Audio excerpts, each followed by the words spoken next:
চুরির ঘটনায় বড়সড় সাফল্য পেল রায়গঞ্জ থানার পুলিশ। কয়েক লক্ষাধিক নগদ টাকা সহ সোনা ও রূপোর গয়না এবং কাঁসা পিতলের বাসন নিয়ে বেনারসে গা ঢাকা দিয়ে থাকা চোরকে পাকড়াও করল পুলিশ। পুলিশ সূত্রে জানা গেছে, গত 20শে এপ্রিল রায়গঞ্জের নেতাজি পল্লীর বাসিন্দা শুভাশিস কুণ্ডু তার স্ত্রী চিকিৎসার জন্য ব্যাঙ্গালোরে যান।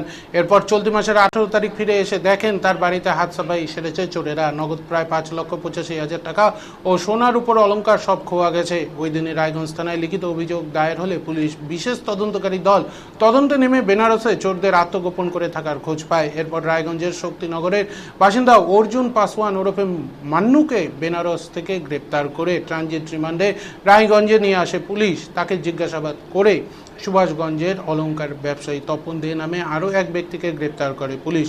পুলিশ জানিয়েছে, ধৃতদের থেকে মোট প্রায় 10,50,000 টাকা নগদ, প্রায় 30 গ্রাম সোনা, প্রায় 150 গ্রাম রূপসহ অন্যান্য চুরি হওয়া জিনিস উদ্ধার হয়েছে।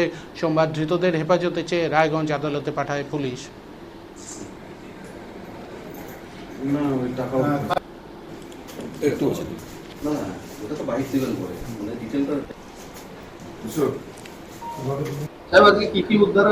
নেতাজি পল্লীর বাসিন্দা শুভাশিস কুণ্ডু, উনি 1 মাস বাড়ির বাইরে ছিলেন চিকিৎসার জন্য।